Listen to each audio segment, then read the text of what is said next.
Hello, you're listening to It's Cyber Up North with me, Danielle Phillips, and today we have Phil Jackman on the couch for the final time. So I'm wearing my waterproof mascara, and you might want to grab some of these because this might be a bit of a weepy episode, Phil. Could be.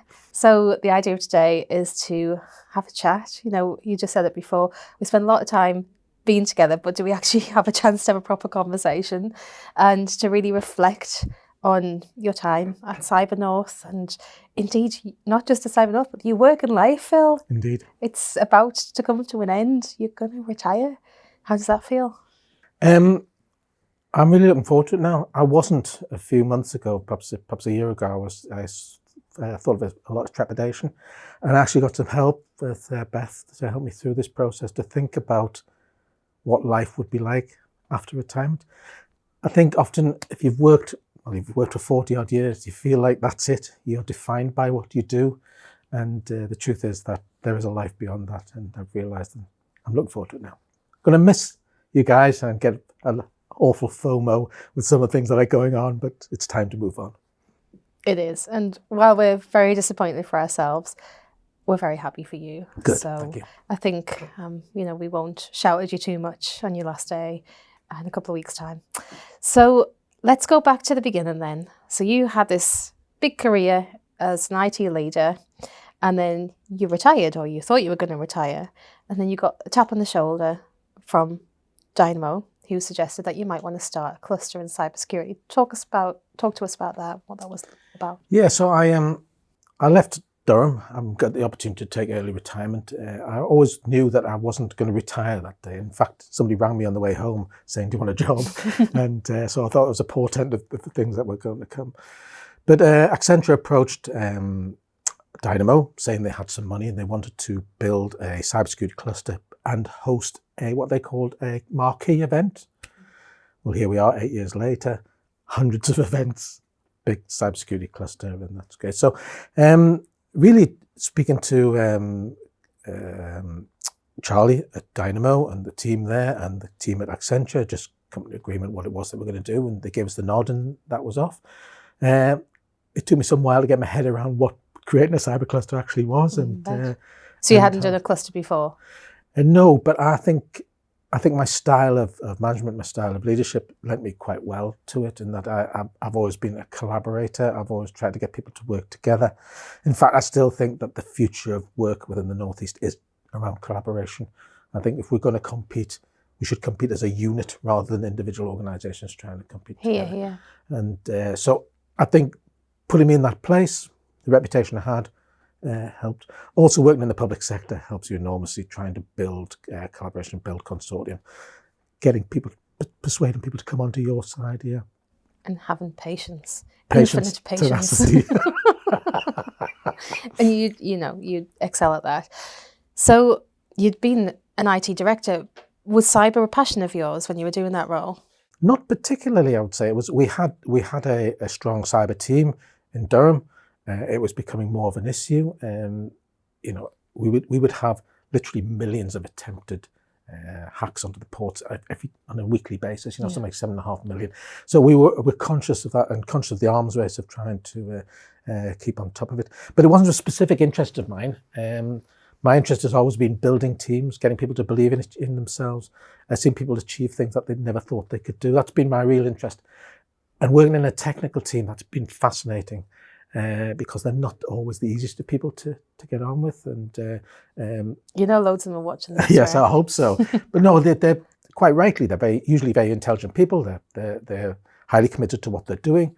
They don't suffer fools particularly easily, and coming in as a non-technician, it was really interesting, really fascinating challenge, but principally around helping people to work more together as a team to deliver against what it was that they were trying to do, rather than the technical skills.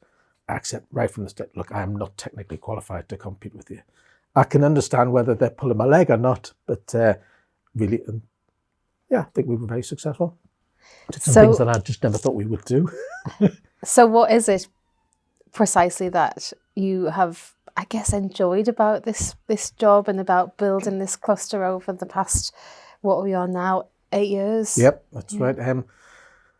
Oh, I've enjoyed so many things about it. I think meeting so many fantastic people with such determination, desires, and an interest in what they're trying to do.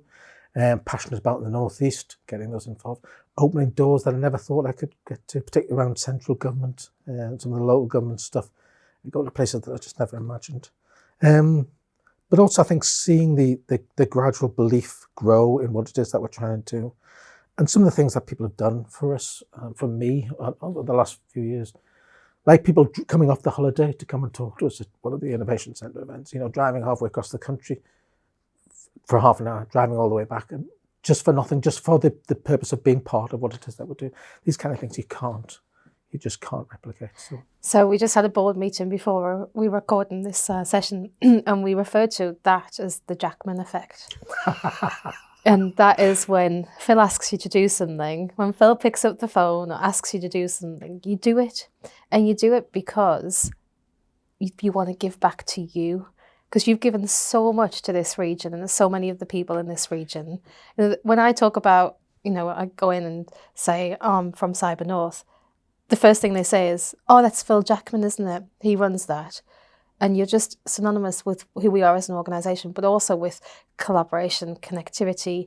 And you've done such good for the region and for the people who have had the pleasure of working with you that they want to say yes, they want to come off their holiday and do an event for you, or, when they make it, give money to the organisation or whatever it might be, the little gestures that you see. It's the community's way of saying, thanks, Phil. Yeah, look, if you're watching this rather than listening to it, you'll see I've closed my body in because I don't take that kind of praise well. Oh, not yet. Because it was never about me. And I say this all the time. And you said to me, when people praise you, just take it. And I'm taking it. Thank you very much. It's very kind of you.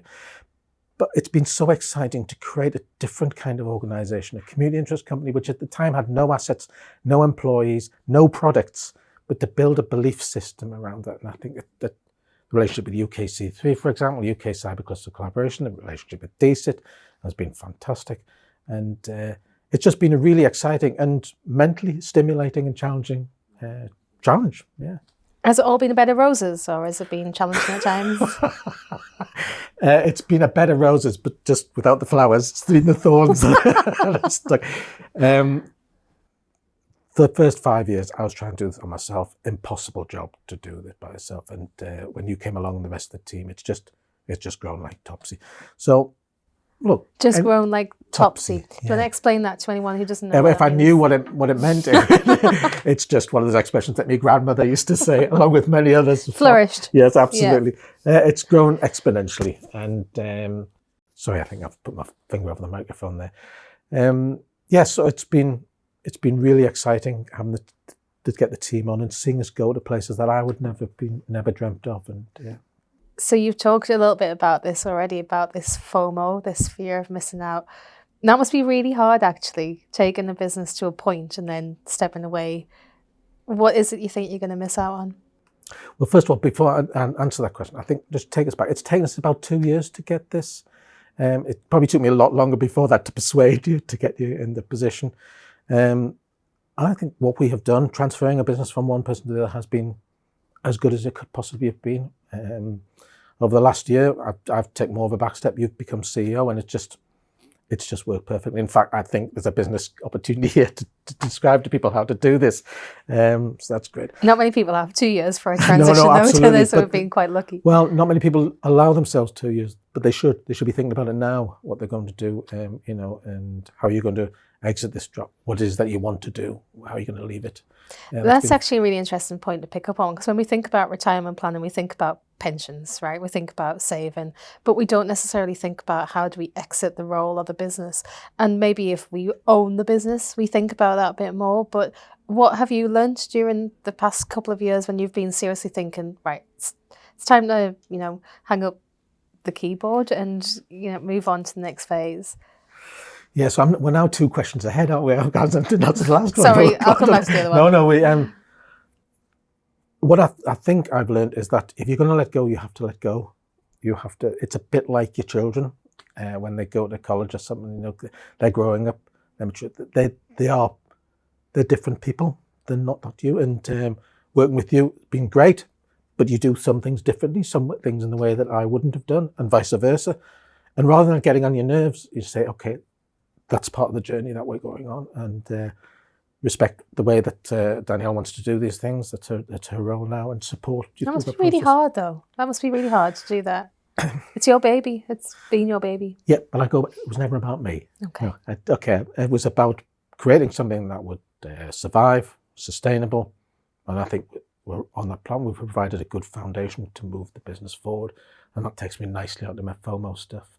There's stuff going on with the UAE, Australia House, Canada House are just super exciting. And as a part of the business, I just would never have got round to. So I kind of fear missing out on those things, but I'm delighted that they are taking place without me. If you know what I mean? So it's a bittersweet. It's a yin and yang in it. Yeah. Is there ever a good time to retire, or you just have to do it? Is that the point? Yes, I think there is a good time to retire, but I think you have to come to that realization that yourself.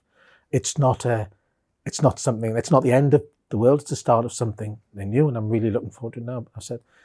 But as I said, I had help taking us through this process about some of the anguish that was going through, and some of the realization that I am actually bigger than just my job. And these things take time to percolate through your brain.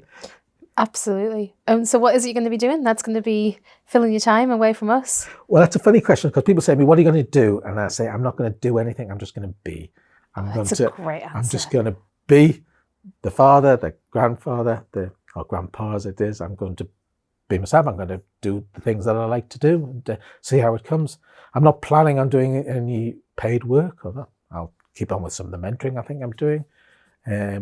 But I'd like to try things out. I'd like to learn to draw. I'd like to go for walks. Who knows? I have no problem filling my day. Just about to say, I bet you're going to be as busy in retirement as you are in work. Will you have a spreadsheet, though, to outline your activities? Well, my spreadsheet was up at 350 actions. It's now down to less than 80. Most of those are home-related. Things like do the soffits and paint this and that. So I think so. I think the spreadsheet, my famous spreadsheet, has been very useful in helping me to live my life, just to make sure I keep on top of all the myriad of things that you have to do. Absolutely. Especially when you're by yourself. And what kind of advice would you give us now as we take this business forward? What kind of advice would you give? Well, actually, the question is twofold. What advice would you give us, the CyberNorth team, but also the businesses in our community? Okay, so let's start with, look, I think you're on a fantastic trajectory. I think you need to do more of the same. You need to regularly take a step back and say, okay, what direction is this market going? We've talked about in the board meeting about expanding some of the things that we do, working more closely with some of the other clusters. The relationship with UKC3 is going to change. So I can guarantee that the only thing that's a constant is change. And you've got to spend some time thinking about this. It's very easy to get stuck in the weeds and think about the operational stuff and the day-to-day stuff. But you as the leader, you have to take time to think about the future and draw upon that expertise. But I think you've got a very rosy future. My advice to the members, customers, clients, whatever. Friends, indeed, associates, comrades. I think it's threefold. First is to dream more. I think to really imagine the future that you want to be part of, and allow yourself the time just to riff your ideas and get things, because without ideas you have no vision. Without no vision you have no company, you have no product. And so I think the first piece of advice is to spend time just to play around, to go and see new things, to sit in new places and imagine what the world's going to be like that you're going to create. Yeah. The second thing is, I think, around collaboration. For me, the future of work in the Northeast is around collaboration. Shipbuilding's gone, the mining's gone. We'll have other industries that will come and go. But I don't think we're ever going to see that domination of one or two industries that will lead the Northeast out of it. So what we need to be is providing support for all those other global businesses that we can. We've got the expertise, we've got the skills, we just need to collaborate more and work together. They say that all of us is bigger than one of us. Yeah. And the the third thing I would say, look, anything worthwhile is hard. Anything that takes is in the long term is something that you should do. It just takes effort, enormous effort. And because it's hard, I think you mustn't give up. You must just keep going. So they're the 3 pieces of advice that I'll leave. I love those. And I think the dreaming part, you really got me there, because we don't spend enough time just sitting thinking, what if? How could I do this differently? You know, what might this look like if we're so wrapped up in doing the work that we don't allow ourselves enough time to dream? So more daydreaming than more. Yeah, indeed, many people, and in senior positions, use the excuse to do to avoid having to think about the future. Yeah. So if you see somebody, go and speak to them. If you see a view, go and look at it. Go, just take time out of your day, because you don't know where the next inspiration is going to come from. Think about the world that you want to create and your role in it. I love that. So Phil, we're coming to the end of our conversation, and I'd like to thank you, not just personally, but on behalf of the community, for everything that you've done for all of us. And it doesn't really feel like words are probably big enough here, but we just absolutely value you from the bottom of our hearts, and everything that you've done and continue to do for everyone. You never don't respond to an email. You never don't pick up the phone.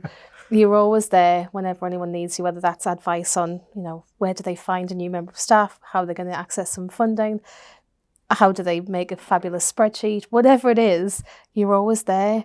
And that, having that bedrock in our community, has just been so invaluable. And you've brought so many people together. I mean, there are businesses that exist because you pushed them, or because you were there when they fell, and they still exist today. There are plenty of people who have gotten new jobs because you've showed them the opportunity, or even better, helped them believe in themselves. Well, that's my big passion. Well, absolutely. I'm one of those people that you taught to fly. And I really have got to go fill up now, I tell you.